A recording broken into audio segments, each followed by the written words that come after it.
आतंक फैलाने का काम तो आतंकवादियों ने पूरा कर दिया, बाकी बचा देश को कमजोर करने का काम तो वो भाजपा कर रही है। देश में पहले भी आतंकी हमले हुए थे, लेकिन उन हमलों में देश के नागरिक मारे जाते थे, देश के नागरिक घायल होते थे।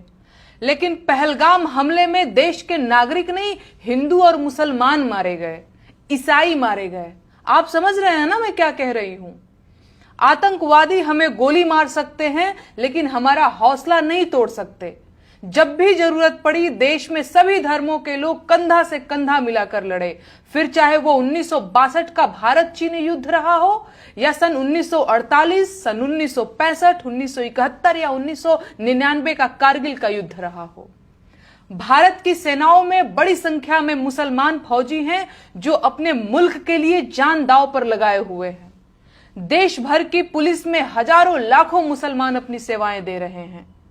आप सोचकर बताइए, क्या भाजपा का हिंदू मुसलमान का एजेंडा देश को कमजोर नहीं कर रहा? यही तो आतंकवादी चाहते हैं।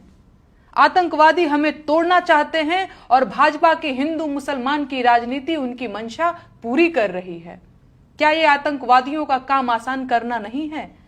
और जो आतंकवादियों का काम आसान करे, क्या वो देश का दुश्मन नहीं है? आतंकवादी इस बात से कैसे अनजान हो सकते हैं कि इस वक्त हमारे देश में कैसी राजनीति चल रही है? दुनिया भर को पता है कि इस वक्त भारत में धर्म की राजनीति की जा रही है।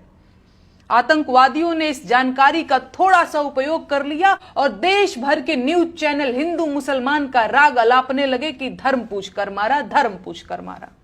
भाजपा को भी मसाला मिल गया और देश भर में वही शुरू हो गया जो आतंकवादी चाहते थे। गोली चलाकर वो हमें कभी इतना नुकसान नहीं पहुंचा सकते थे जितना भाजपा वालों ने हिंदू मुसलमान की बातें करके पहुंचा दिया है। हर इंसान के भीतर सांप्रदायिकता का जहर भरने की कोशिश की गई और अब आतंकवादी ज्यादा सफल हो गए। खास बात यह है कि अब तक किसी भाजपाई देशभक्त ने यह सवाल नहीं पूछा कि अडानी को फायदा पहुंचाने के लिए भारत पाकिस्तान सीमा सुरक्षा नियमों में ढील क्यों दी गई। क्या अडानी का मुनाफा इतना ज्यादा जरूरी था?